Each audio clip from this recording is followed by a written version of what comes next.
እንዳለ ግብረ ሕማማቱን ሲነበቡላችሁ በደንብ አስተውላችሁ ሰምታችሁ ከሆነ ከነቢያት ከወንጌል ከመልእክታት እንዲሁም ደግሞ ከሊቃውንት መጻሕፍት ሕማሙን መከራውን የሚያስብ ሰፊ ትምህርትም ጭምር ነው ስንሰማ የሰነበት ነውና እንዲሁ የተወሰነች መልእክት ለማስተላለፍ ያህል ነው።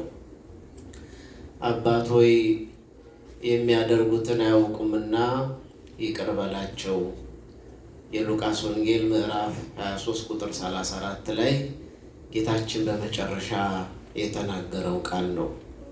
ማሰሪያው ይሄ ስለሆነ ማለት ነው። በሙሉ የሚያደርጉትን አያውቁም።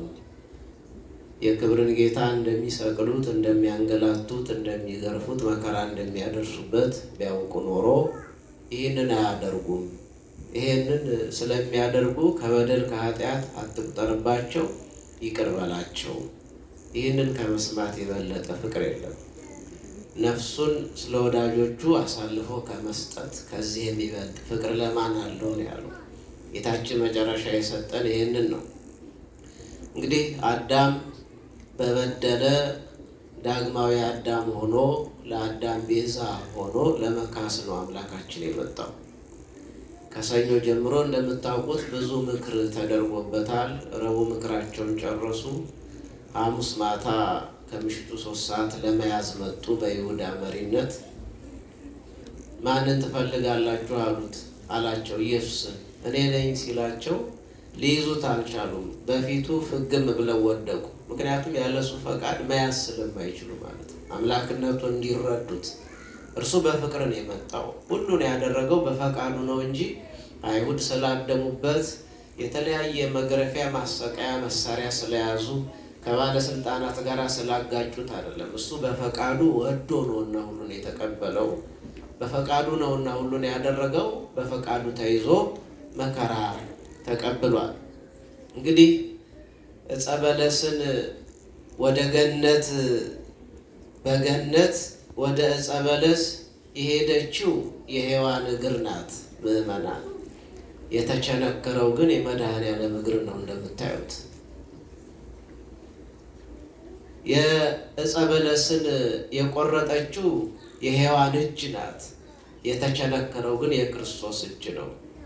ይሄ ወደ ዕፀ በለስ ለሄደችው ለሔዋን እግር፣ ወደ ዕፀ በለስ ሄዳ ለቆረጠችው ለሔዋን እጅ ፍጹም ካሳ መስጠቱን ሲያሳይ አምላካችን ለ5500 ዘመን ቸንክሮ የያዘንን አሰቃይቶ የያዘንን ሞት የቸነከረበትም ዕለት ነው። የእሱ እጆች የእሱ እግሮች ሲቸነከሩ እናያለን። ሞት ግን ለዘላለም ተቸንክሯል ማለት ነው። ፍጹም ካሳ ማለት ይሄ ነው። አምላካችን እግዚአብሔርን በማጣት ከጸጋ ተገፈን ተራቁተን ነበረ። እሱም በማእከለ ምድር እንዲህ ርቃኑን ተሰቅሎ ካሰን ማለት ነው። ይህንን ምሕረቱን ሰጠን። በጣም የሚደንቀው ጌታችን መድኃኒታችን ኢየሱስ ክርስቶስን ሲሰቅሉት በሁለት ወንበዴዎች መካከል ነው። ይሄ መዘበት ነው። አይሁድ እየዘበቱ ነው። ቀኛዝማችና ግራዝማች ብለው በክርስቶስ ላይ እየዘበቱ እንደ ወንበዴ እንዲመለከተው። በቀኝ በኩል ሰው ሲመጣ ይህ ምን ነው ማን ነው ሲሏቸው በቀኝ በኩል የተሰቀለ ሽፍታ ነው፣ ወንበዴ ነው። ከ38 ዓመት ጀምሮ ሲዘርፍ የነበረ 38 ዓመት። ይሄኛው ሲሉ ክብር ይግባውና እሱም እንደዛው ነው ለማለት እንዲመች። በግራ በኩልም ሲመጡ በግራ በኩል የተሰቀለውን ሽፍታ ሲያዩ ይሄ ማን ነው? ይሄም ወንበዴ ነው እንደዚህኛው። ይሄኛውስ ካጠገቡ ያለው እሱም እንደዛው ነው ብለው ለመሳለቅ ለመዘበት ይህንን አደረጉበት። ይህ ሁሉ እየተደረገ ግን አምላካችን የሚያደርጉትን አያውቁምና ይቅር በላቸዋል። ያ ሁሉ መከራ ያ ሁሉ ፈተና ሲደርስበት ሁሉም በለው እንዲህ አድርገው ነው። በጣም የሚደንቀው ነገር ሙሴ 40 መዓልት 40 ሌሊት በሲና ተራራ ላይ ከእግዚአብሔር ጋር ቆይቶ ሲወርድ ፊቱ ቁርበቱ የፊቱ ቁርበት ያንጸባርቅ ነበረ። እስራኤላውያን ያንን መቋቋም ስላልቻሉ ፊትህን ሸፍንልን አሉት። የሙሴን ፊት ማየት አቅቷቸው ሸፍንልን አሉት። የሙሴ ጌታ ግን በፊታቸው ሲቆም እሱን ለመምታት ግን ደፈሩ። በጣም ይደንቃል። ሰው እንዴት አቅም ይኖረዋል ፀሐይን በጥፊ ለመምታት? በታሪክም ሰምተን አናውቅ። ፀሐይን ጨረቃን ከፍ ብሎ በጥፊ የመታ የለም። ለፀሐይ ብርሃን የሰጠውን ጌታ ግን በጥፊ ሊመቱት ደፈሩ። የሙሴን አምላክ ደፈሩ። ይሄ ሁሉ ሲሆን የሚያደርጉትን አያውቁምና ይቅር በላቸው ነው ያለው መድኃኔዓለም። እኔና እናንተንም ይቅር ይበለን። ይሄ ሁሉ መከራ ሲደረግ ሁሉ ጨከነ። እንደምታዩት ነው። 5 እንጀራ 2 ዓሣ በርክቶ ያበላቸው ከተአምራቱ የተቋደሱ በሙሉ ይሰቀል ነው ያሉት። ምርጫ እንኳን ሲቀርብላቸው የመረጡት ሲያስጨንቃቸው፣ ሲያሳምማቸው፣ ሲያሳድዳቸው የነበረውን ወንበዴውን በርባንን ነው። ሁሌ የፋሲካ በዓል ሲደርስ አንድ ወንጀለኛ ይፈታ ነበርና ኢየሱስን ልፍታላችሁ ወይስ በርባንን ሲላቸው በርባን ይፈታ። አያችሁ፣ የዓለም ምርጫ ይሄ ነው። በርባን ወንበዴ ነው። በርባን ቀማኛ ነው። በርባን ብዙዎችን ያስለቀሰ ነው። ኢየሱስ ክርስቶስ ግን የብዙዎችን እንባ ያበሰ ነው። ኢየሱስ ክርስቶስ ሙታንን ያስነሳ ነው። ድውይ የፈወሰ ነው። የተራቡትን ያበላ ነው። ከሱ ምንም በደል ኃጢአት አልተገኘበትም። ይሄው ጲላጦስ መሰከረው እኮ እኔ ከዚህ ሰው ደም ንጹህ ነኝ አለ። ምንም በደል አልተገኘበትም። ከሱ ራሱን የእግዚአብሔር ልጅ ነኝ ብሏል። በሰንበት ድውይ ፈውሷል ነው። እንዲያውም ለምስክር እንዲሆን መጻጉዕ በዛሬው ዕለት መጥቶ እኮ መስክሯል። 38 ዓመት መጥቶ ያዳነኝ እሱ ነው ብሎ በጥፊ መሰከረ። ጌታችን ግን አስፈቅዶ ነው የማረው። መዳን ትወዳለህ ብሎ ከዚህ እንደዚህ ነው አለ። ሰማይን የፈጠረ እግዚአብሔር ስለሆነ በሰማይ ያሉ ፀሐይ፣ ጨረቃ፣ ከዋክብት ብርሃናቸውን ነሱ። የአምላካቸውን እርቃኑን ተሰቅሎ እንዳይታይ ለማድረግ ብርሃናቸውን ከለከሉ። ከቀኑ 6 ሰዓት እስከ ቀኑ 9 ሰዓት ድረስ ምድር ጨለማ ሆነች። ምድርንም የፈጠረው እሱ ስለሆነ በምድር ደግሞ 4 ተአምራት ታዩ። ሰው ሁሉ ቢከለክል ፍቅሩን ቢነሳ ፍጥረታት ግን መስክረውለታል። ልክ ጨለማ ሲሆን እንደዛ ክፋት የሚሰሩ ሰዎችን ቅዱሳን መላእክት መታገስ ስላልቻሉ የእግዚአብሔር መልአክ ከሰማይ መጣ፣ ሰይፍ ይዞ ማለት ነው። ሲመጣ የኢየሱስ ክርስቶስ ትዕግስቱ ከለከለው። ያኔ የቤተ መቅደስን መጋረጃ ከላይ እስከታች ለሁለት ተሰነጠቀው። ምድር ተንቀጠቀጠች፣ ተናወጠች፣ አለቶች ተሰነጠቁ፣ መቃብር ተከፈተ፣ ሙታን ተነሱ። የሁሉ ተአምራት ተደረገ።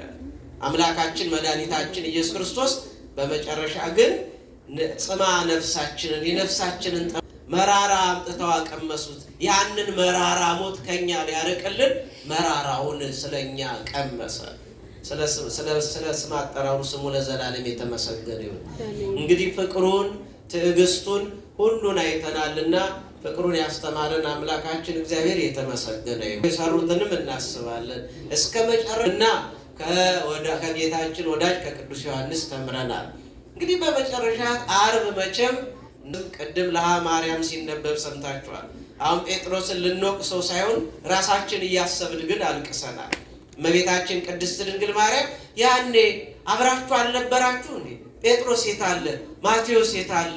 እያለች ደቀ መዛሙርቱን በተራ ስትጠራቸው እነሱ ግን ሸሽተው ሄደው ነበር። የተገኘው አንድ ዮሐንስ ብቻ ነው ታማኙ።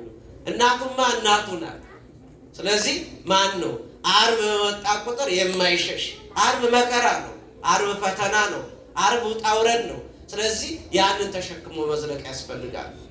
እንግዲህ 40ውን ቀን ስንጾም ሰንብተናል። ሕማማቱን ደግሞ አብረን ስንታመም ሰንብተናል። ምክንያቱም እኛ ክርስቶስን የምትኖር ቤተ ክርስቲያን ውስጥ ስለምንኖር የመከራው ተካፋዮች ነን። ልብ በሉ። እንዲሁ እንደ መታሰቢያ ብለን እንደ አንዳንድ ድሮች አናውራ።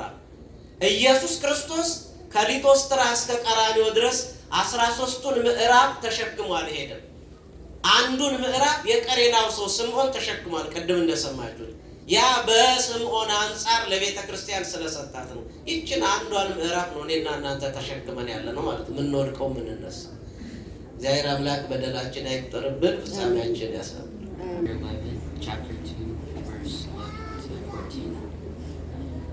Boaz answered and said to her, "It has been fully reported to me all that you have done with your mother-in-law since the death of your husband.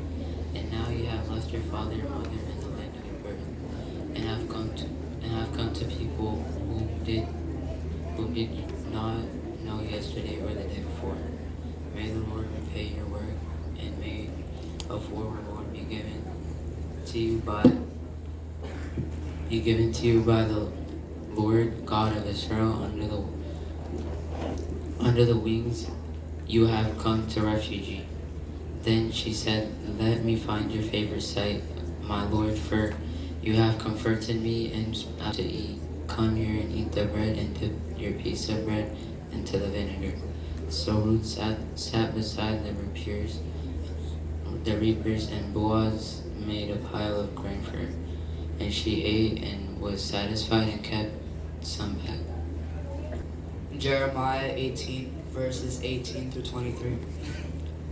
Then they said, "Come and let us devise a plan against Jeremiah, for the law shall not perish from the priest, nor counsel from the intelligent, nor a word from the prophet. Come and let us strike him down with the tongue, and we will hear all his words. O Lord, hear me and give ear to the voice of my plea for what is right. Surely evil things are repaid for good things, for they spoke words against my soul, and concealed punishment meant for me.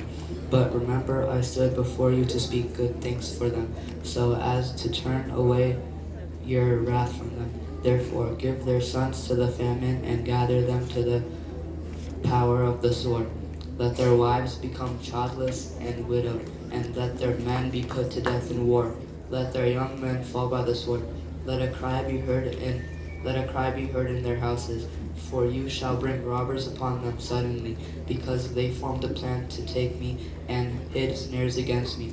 O Lord, you know all their counsel against me, so as to put me to death. Do not let their wrongdoings go unpunished, nor blot out their sins from before your face. Let their weakness come before you, and in the time of your anger deal with them. Jeremiah chapter 12, verses 1 through 13. O Lord, you are righteous, that I may plead my case with you, to speak to you concerning judgments. Why does the way of the ungodly prosper, and all who deal treacherously flourish? You planted them, and they took root. They bear children and are fruitful. You are near in their mouths, but far from their mind. But you, O Lord, know me.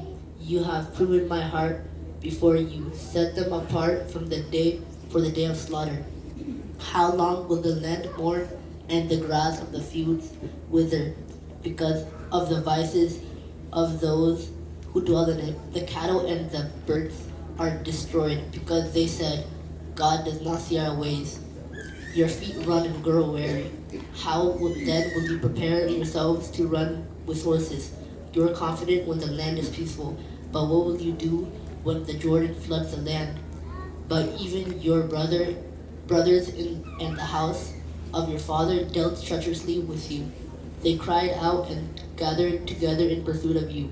Do not trust them, because they will speak fair words to you. I forsook my house and left my inheritance.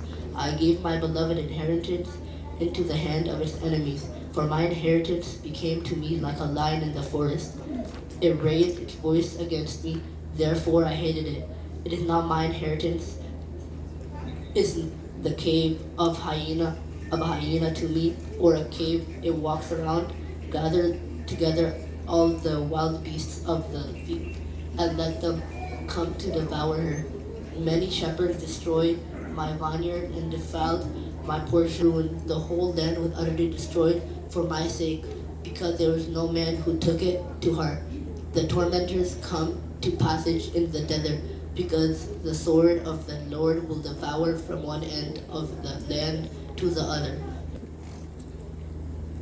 Isaiah chapter 24, verse 1 through 23. Behold, the Lord is about to lay waste in the inhabited earth, and he will make it desolate, lay bare its surface, and scatter those who dwell therein.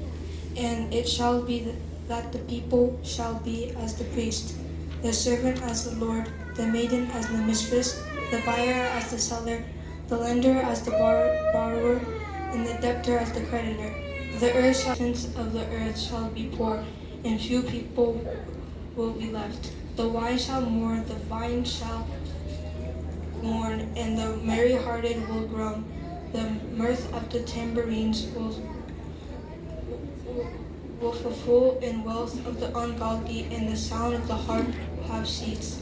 They were ashamed. They did not drink wine. Strong drink is bitter to those. وسيماني سو هابنك هيوز مع أنت وقتو إنك هيوز أو أجزية يسوع كريستوس نازتيه بيه كالتني أبغى وهالوني أم صون ويكونا هذا مرئت رسيني مثل أبغى كبركان وبسمان أو أجزية يسوع كريستوس كو لبجز تكذب واستجنت تدلا ورسيكون اللي يقولون ما ويسبون بكال ما يقول وبلسان إسهاتاوي زنمبال ويلوب ويتوانوا بانزراء أملاكات وساق كاراتون مثلك على ملائكة وأستوهاك ملائكة مثلك يقولون ما وأعرك ما يكلم اسم بك كون إرك وسلام حبني وقوت سلامك وإركني مثل أبوك وملائكتك كبرسان أو أجزية يسوع كريستوس